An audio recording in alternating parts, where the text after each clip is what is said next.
오늘 이 시간에는 두렵고 떨림으로 라는 제목을 가지고 우리에게 주신 말씀을 나누고자 합니다.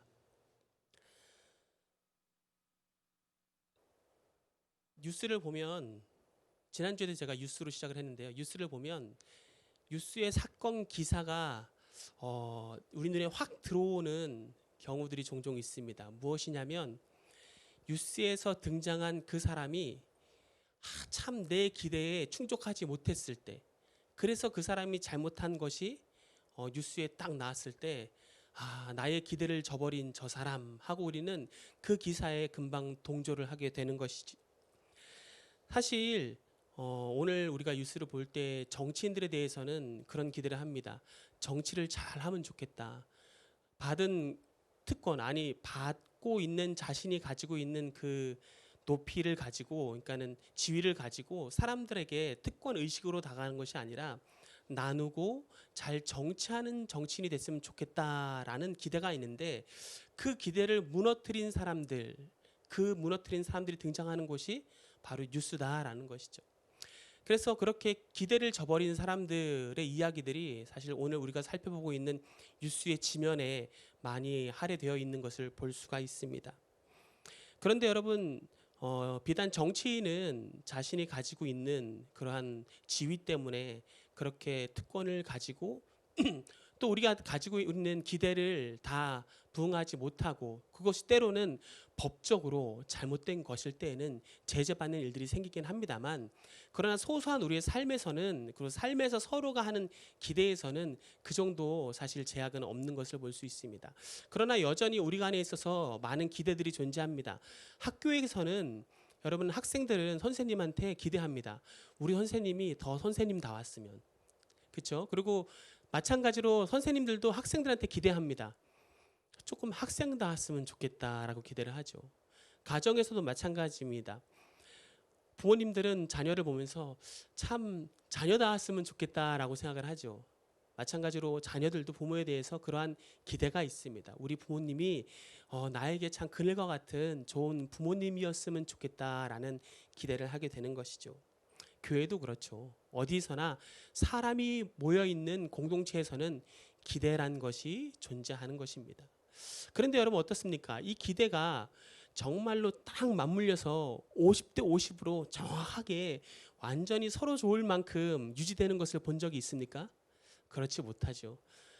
한쪽으로 좀 기우는 것을 볼 수 있습니다. 그리고 그 관계가 계속 되려면요, 어느 한쪽에서는 좀 기대를 좀 포기하고, 그렇죠? 덜 기대하고, 그리고 또 그 기대 가운데 덜 기대하더라도 함께 걸어가는 것을 통해서 공동체성이 유지되는 것을 볼 수가 있죠. 참 이 기대라는 것, 그리고 기대가 우리에게 주는 마음이란 것이 굉장히 우리 삶에 있어서 많은 부분을 차지한다는 것을 볼 수 있습니다. 오늘 우리가 대하고 있는 본문, 그리고 이 빌립보 교회도 동일한 작용이 일어나고 있었습니다. 무엇이냐면 바울은 계속해서 빌립보 교회를 향해 기대하고 있었습니다. 어떤 기대였을까요? 1장 27절, 빌립보서 1장 27절 상반절에서는 이렇게 말씀합니다. 오직 너희는 그리스도의 복음에 합당하게 생활하라 라고 바라고 있었습니다. 바울의 마음은요, 너희들이 천국 시민이 되었으니 이제 좀 천국 시민답게 살아갔으면 좋겠다라는 기대가 있었다는 것입니다. 그러나 빌립보 교회 안에 보면은 그렇게 하지 못하는 여러 가지 몇몇의 요소들이 있었죠. 그래서 바울은 1장에서 그리고 2장에서 특별히 2절에서 4절로 천국 시민답게 살려면 이렇게 해야 된다라고 이야기를 합니다. 2절을 제가 한번 읽어드리겠습니다. 2절부터 4절인데요. 마음을 같이하여 같은 사랑을 가지고 뜻을 합하여 한 마음을 품어 아무 일에든지 다툼이나 허영으로 하지 말고 오직 겸손한 마음으로 각각 자기보다 남을 낮게 여기고 각각 자기 일을 돌볼 뿐더러 각각 다른 사람들의 일을 돌보아 나의 기쁨을 충만하게 하라라고 말하죠. 그리고 이제 내가 기대하는 바가 이것이다 라고 얘기하면서 5절로는 너희 안에 이 마음을 품으라 곧 그리스도의 예수의 마음이니 라고 지난주에 우리 수요일 나눴던 그 말씀을 계속하고 있습니다. 즉 바울이 말하는 것은요, 성도는 예수님의 마음을 품을 때 천국 시민 다아질 수 있다라는 말을 하는 것이죠. 권면을 함과 동시에 그러한 기대를 이야기하는 것입니다. 자, 이러한 예수님의 마음에 대해서 우리 지난 시간에 한번 다뤘던 말씀을 좀 기억해 보면요. 초두에는 바울이 본인의 이야기로 그렇게 좀 전에 나눈 것처럼 2절부터 4절로 이렇게 하십시오라고 얘기한다면 우리가 따를 수 있는 가장 모본이 되는 예수님의 겸손에 대해서 바울은 이어서 설명을 했죠. 6절에서 8절은 이렇게 말씀하고 있습니다. 제가 한번 요약해서 말씀해 드리죠. 하나님께서는 예수님이십니다. 이 말은 무슨 말이냐면 예수님께서는 하나님과 동등됨이다라고 성경은 말한다는 것이죠. 하나님이면서 하나님과 동등됨을 취할 것으로 여기지 아니하시고 이 땅에 오셨습니다. 부요하시지만 자신을 비워서 종의 형체를 가지셨습니다. 신이시지만 사람의 형상으로 사람의 모양을 하셨고 신이 자신을 낮추어서 죽기까지 하나님을 복종하셨죠. 이것이 바로 예수님께서 하신 겸손, 낮아짐이죠. 이러한 내용들을 가지고 바울은 기대를 가지고 그렇게 빌립보 교회를 권면했습니다. 오늘 이제 12절과 13절 이 두 구절에서는요. 보다 더 깊이 바울이 강한 어조로 너희가 이렇게 천국 시민으로 살아야 된다라는 것을 좀 더 설득력 있게 이끌어가는 것을 우리가 본문을 통해서 살펴볼 수가 있죠. 12절을 우리가 같이 읽도록 하겠습니다. 12절 말씀입니다. 시작. 나의 사랑하는 자들아 너희가 나 있을 때뿐 아니라 더욱 지금 나 없을 때에도 항상 복종하여 두렵고 떨림으로 너희 구원을 이루라. 아멘. 사실 이 12절에 보면은 그러므로라고 본문이 시작됩니다. 이 그러므로라는 말은요. 제가 좀 전까지 했던 그 말들 있잖아요. 1절부터 8절까지의 내용을 이어서 받는 것을 의미합니다. 1절부터 8절까지를 쭉 설명을 하고 나서 이제 그러므로 왜 그러므로라고 얘기했을까요? 은혜스럽고 자신에게 기쁨이었고 너무나도 성장하는데 덕이 되고 본이 되었던 이 빌립보 교회가 바울이 없는 동안에 조금씩 삐그덕대고 잡음이 생겼기 때문입니다. 그러한 문제들에 대해서 바울은 그 문제를 곧장 꼬집기 전에 오늘 본문에서 이러한 해결 방법을 가지고 너희들이 접근해야 한다라고 권면을 하죠. 오늘 본문의 제목을 우리가 다시 한번 읽겠습니다. 본문의 제목입니다. 시작. 두렵고 떨림으로 너의 구원을 이루라. 자, 사실 이게 12절에 나온 본문의 9절 내용 그대로입니다. 두렵고 떨림으로 너희 구원을 이루라. 그런데 여러분, 이 9절에 대해서 사람들이 조금 오해를 하는 경우들이 종종 있습니다. 어떤 오해일까요? 구원은 하나님께 속한 것인데 아니 두렵고 떨림으로 구원을 이루라니 이 말은 어떤 말인가 하는 것입니다. 전적으로 하나님께 속한 줄 알았는데 이 구원이란 것에 관해서 인간이 해야 하는 다른 것이 있는가라고 생각하게 된다는 것이죠. 구원은 하나님께서도 하시지만 인간도 무언가를 해야 하는구나 라는 생각을 할 수 있다는 것입니다. 이렇게 오해하는 경우들이 있죠. 그런데 여러분 이 본문의 구절 두렵고 떨림으로 너희 구원을 이루라 라는 이 구절만 보면은 여러분 그렇게 오해할 수 있지만 빌립보서 전체 그리고 우리가 살펴보았던 1장부터 시작된 지금까지 말씀을 잘 살펴보면 이 본문의 말씀은 그러한 것을 의미하고 있지 않다는 것을 우리는 알 수 있습니다. 여러분 구원이란 말 어떤 뜻이 있습니까? 우리말의 뜻에는요. 사실 물에 빠진 사람을 건져내는 것도 구원이라고 합니다. 경제적인 어려움에 파산에 이른 사람을 도와줘서 회생시키는 것도 구원이라는 단어를 사용하기도 합니다. 난처한 입장에 있는 사람을 그 형편을 모면케 할 때에도 구원이라는 단어를 종종 사용합니다. 그런데 성경에서는요, 이 구원이란 말을 사용할 때는 좀 다른 것을 볼 수 있습니다. 그냥 성경에서 구원이란 단어를 요약하고 있는 것을 한번 보면은 원래 구원은 하나님의 은혜로 인하여 멸망할 수밖에 없는 인간을 구원해 주신 것이 바로 구원이죠. 그런데 이와 같은 단번에 영원한 이 구원 말고 또 성경에서도 구원을 다르게 사용한 경우들을 우리가 종종 볼 수 있습니다. 재해, 불행 혹은 외적인 구원으로부터 외적인 어려움으로부터 구원한 경우도 성경에서도 그렇게 구원이라는 단어를 사용하고 있는 것을 볼 수 있죠. 또 우리가 잘 알고 있는 것처럼 병 고침 받을 때에도 구원되었다라고 쓰여진 경우들이 많다는 것을 알고 있습니다. 구원이란 단어, 이 단어는 한 가지 단어인데 그 내용이 많이 다르게 쓰이고 있다는 것이죠. 그렇다고 한다면 오늘 본문에서 우리가 보고 있는 이 구원이란 단어는 어떤 의미로 구원을 이루라고 말씀하시는 것일까요? 앞서 초두에 말씀드린 것처럼 여러분, 여기서 두렵고 떨림으로 너희 구원을 이루라는 것은 천국 시민 되었기 때문에, 천국 시민이 되었다는 전제를 가지고 너희가 이제 구원받았기 때문에 구원받은 사람답게 살아야 한다는 것을 말하는 것, 그것이 바로 오늘 본문에서 말하고 있는 두렵고 떨림으로 구원을 이루라라는 말씀인 것입니다. 여기서 구원은 병고침이나 일회적인 구원을 말하는 것이 아니라 어떤 구원이라고요? 천국 백성답게 살아가는 것을 두고 구원을 이루라라고 말하고 있다는 것이죠. 그래서 바울은요, 빌립보 교회 성도들에게 그렇게 말합니다. 이 마음을 품으라. 어떤 마음이요? 예수의 마음. 예수님의 마음을 품고 예수님 좀 닮아서 무엇하라고요? 그 구원을 이루어가는 삶을 살라라고 권면하고 있는 것이죠. 구원을 이루는 것, 구원은 우리 편에서 할 수 있는 것이 아닌데 오늘 본문에서는 구원이 우리가 어떤 행위로 말미암아 이루어지는 그러한 내용이 아닌 우리가 천국 백성이기 때문에 천국 백성답게 살아야 하는 삶에 대해서 말하고 있다는 것입니다. 여러분, 우리 주님께서 이 땅에 오셨습니다. 이 땅에 오셔서 종의 형체를 가지셨습니다. 그런데 우리 예수님께서는요, 이미 하나님의 아들이시죠. 여러분 동의하십니까?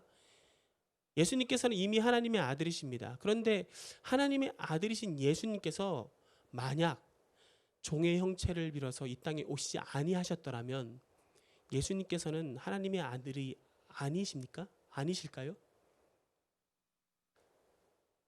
어떻게 생각하십니까, 여러분? 하나님의 아들됨에 대해서는 여러분 순종하시든 순종 안 하시든 상관이 없었겠죠.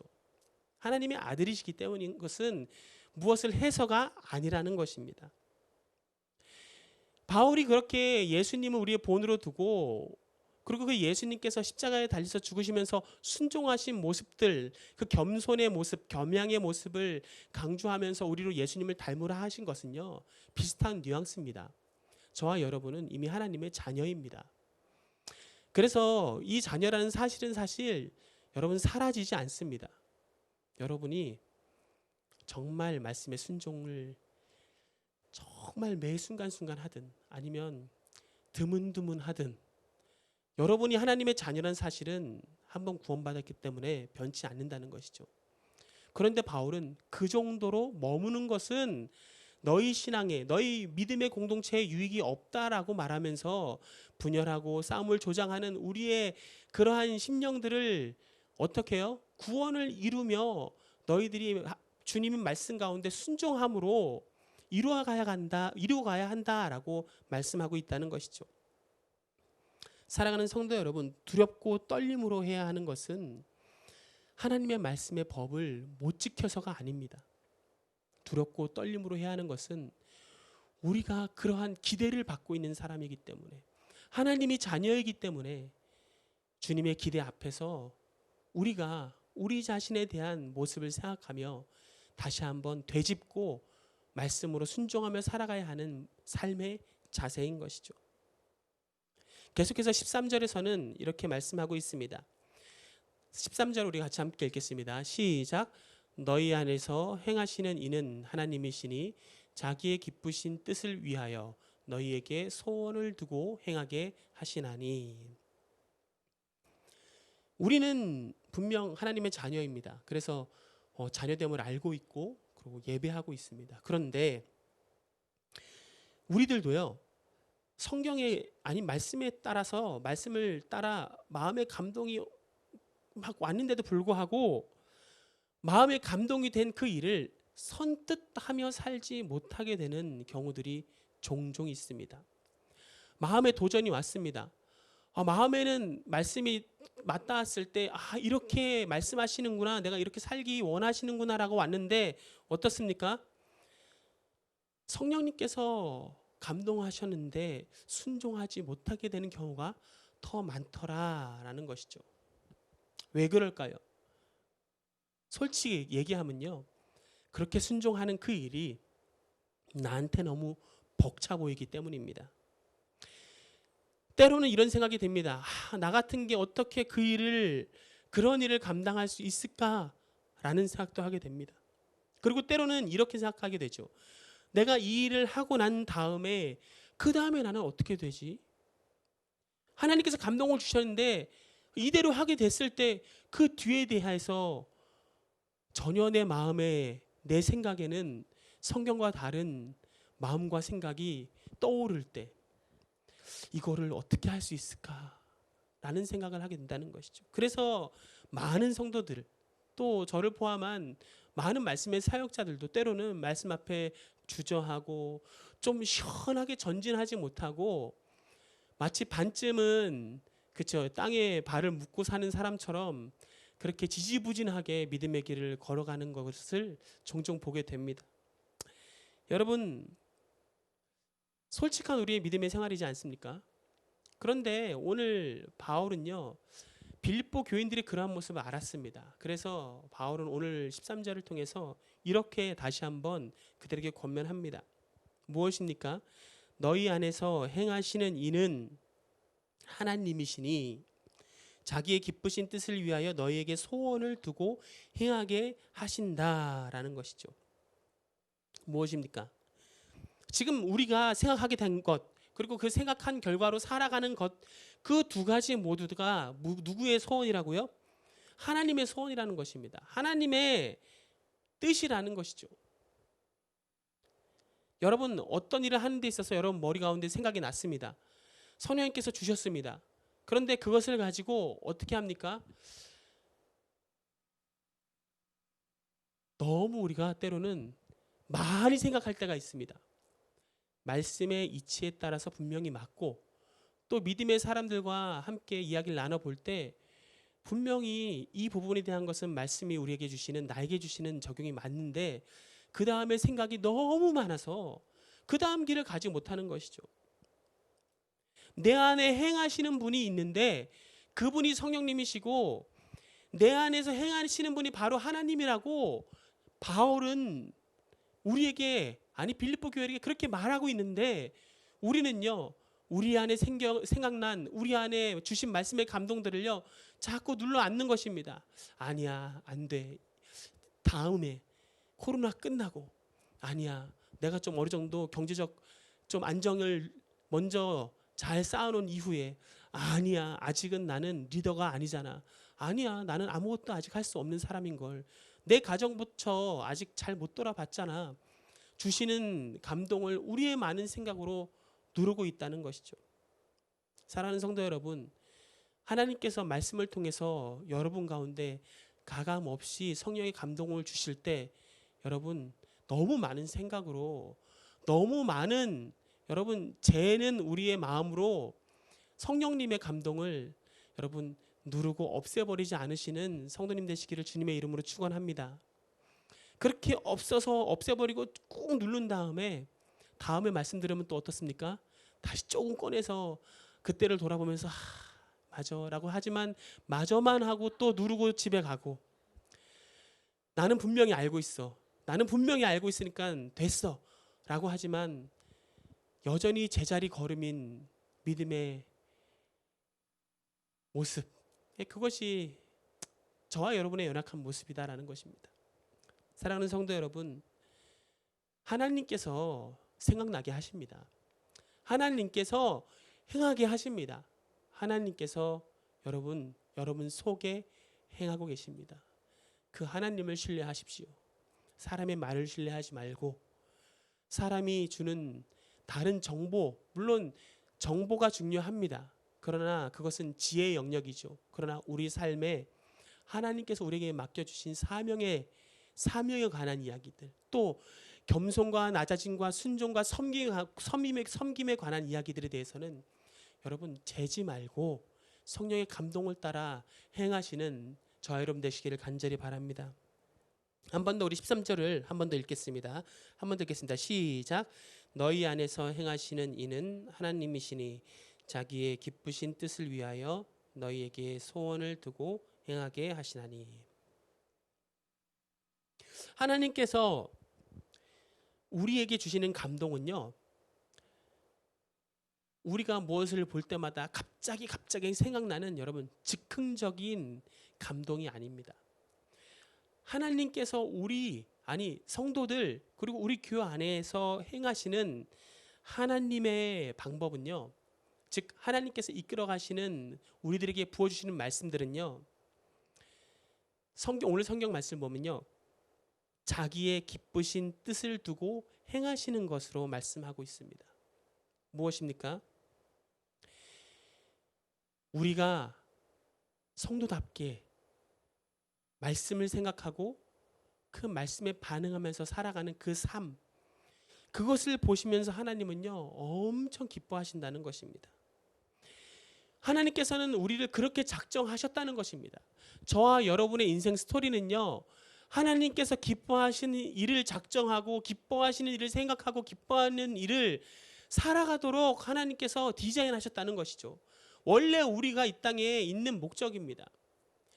그런데 그 디자인된 바 목적들을 우리는요, 우리의 방법대로 재수정합니다. 그렇죠? 요때만 할 수 있고 요것만 할 수 있고 요것만 되고 이것이 넘어가면 안 되고 저 사람은 안 되고 저것도 싫고. 성경에는 전혀 그런 이야기가 기록되어 있지 않죠. 하나님께서 우리를 이 땅에 두셨을 때 그런 마음은 애초에 디자인되지 않았습니다. 근데 우리는 왜곡된 방법으로 우리를 자꾸 그립니다. 그리고 우리를 자꾸 맞다라고 설득하죠. 왜냐하면 세상이 그렇게 살아가니까. 세상이 살아가니까 나도 세상에 사니까 이 정도는 괜찮잖아 라고 여기는 것입니다. 그러나 사랑하는 성도 여러분, 저와 여러분의 삶의 걸음은, 말씀에 반응하고 걸어가는 순종의 모습은 하나님의 기쁨의 뜻입니다. 하나님의 아픔의 마음이 아니라 기쁨의 마음입니다. 하나님의 그 기쁘신 뜻을 두고 살아가야 하는 우리들, 그 기대를 우리가 저버리지 않고 한 걸음 한 걸음 걸어가는 것, 그것을 가지고 성경은 하나님 나라가 이루어진다라고 말씀하죠. 만약 여러분 그 누구도 여러분한테 기대하지 않는다면 여러분 무엇 할 마음이 나겠습니까?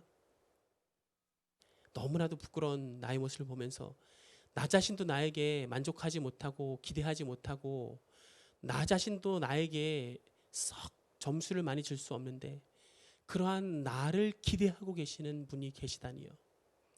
그러한 나를 이 땅에 만드실 때 기쁨이라고 여기면서 기쁨대로 살아가기를 기대하면서 계속 말씀 가운데 같이 행하신다고 말씀하시는 그분이 계신다면 여러분, 저와 여러분의 삶은 여러분 기대 없는 삶이 아니라 세상의 그 누구보다 더 기대 있는 삶이고 하나님의 기대가 여러분 삶을 통해서 이루어지는 그러한 여러분과 저희 삶인 줄로 믿습니다. 세상 사람들이 저와 여러분들을 볼 때는 소소하다라고 여기고 별로 잘 나가지 않아 보인다고 얘기할지라도 여러분은 이 작은 마음에, 저와 여러분의 작은 마음, 그 작은 마음에 다른 사람을 품고 기도하고 그 사람에게 사랑의 말을 건네는 우리의 자그마한 손짓 발짓, 그 마음 보시고 주님은, 우리 하나님께서는 기쁨이고 그것이 나의 기대다라고 말씀하신다는 것이죠. 세상은 인정하지 않습니다.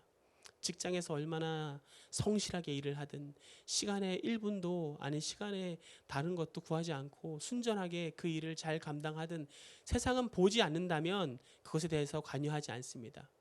그러나 우리 하나님께서는요, 우리를 향한 기대는요, 세상의 기대와 다르죠. 세상이 원하는 기대는 아니고 세상이 원하는 대로 우리가 살아갈 수 없다 하더라도 여러분 주님의 기대 안에서 우리의 삶을 포기하지 않으시기를 주님의 이름으로 축원합니다. 요즘에 제가 이제 뭐 여러모로 삶의 방편을 그쵸, 열심히 살아가고 있는 가운데 많은 생각을 하게 됩니다. 그렇게 많이 생각하면서 또 살아가면서 드는 이제 생각들은요. 사실은 야, 정말 내일 일은 남 모르고 하나님께서 함께 하시지 못하면 확실성 없는 인생 가운데 야, 우리가 무엇을 붙들 수 있는가라는 고민을 더 많이 하게 됩니다. 그래서 믿음에 붙들려 있지 않으면 정신병이 나겠구나. 믿음에 붙들려 있지 않으면 야, 우울증이 걸리겠구나. 믿음에 붙들려 있어야 정말로 부족한 우리의 마음, 생각들이 자꾸 하나님 쪽으로 옮겨갈 수 있겠구나라는 생각을 더 많이 하게 됩니다. 그렇죠. 제가 하는 생각들은 그렇습니다. 제 나이가 이제 40대 중반입니다. 중반은 아니고요. 이제 올해 44이니까는 한 살 남았습니다. 근데 이제 그렇게 따지면 이제 목사로 은퇴할 나이는 10몇 년밖에 안 남았죠. 60이 은퇴라고 한다면요. 그럼 60이 은퇴 이후에는 저는 60까지만 살까요? 여기 60 넘으신 분도 더 많이 있는데요. 60까지만 살까요? 아니죠. 그 이후에는 저는 어떤 목회를 해야 할까요? 어떻게 살아갈 수 있을까요? 어떻게 하나님의 나라를 또 일궈갈 수 있을까요? 많은 고민을 하게 되고 또 고민 가운데 무엇을 더 시간을 쏟아야 하고 준비해야 하고 또 고군분투해야 되는지 여러 가지 생각이 듭니다. 근데 이 여러 가지 생각들은요. 말씀을 준비하는 가운데요. 이 여러 가지 잡생각들이 하나로 다시 한번 다 모이는 것을 저는 오늘도 경험을 했습니다. 무엇입니까? 그리스도의 마음을 품고 매일매일 살아가 봐라. 그리고 하나님께서 하시는가 안 하시는가를 보자. 왜 그럴까? 세상 가운데 이렇게 얘기하잖아요. 저는 정말 무책임한 사람이 돼버립니다. 아니 당장 다음 달, 그 다음 달, 내년 준비해야지. 목사님 무슨 말입니까? 하루 주신 말씀 따라 그 말씀 순종하면 오늘만 잘 살면 된다니요. 그게 무슨 미래를 보장합니까? 여러분도 동의하지 않습니까? 그게 무슨 미래를 보장할까요? 그런데 우리가 알고 있는 우리 믿음의 조상들은요. 그렇게 살았더라고요. 어떻게 해요? 우리가 잘 알고 있는 에스더 왕비는요. 죽으면 죽으리라 하고 했더니 어떻게 됐습니까? 그쵸. 몰살당할 그쵸. 유대인들이다. 어떻게 됐습니까?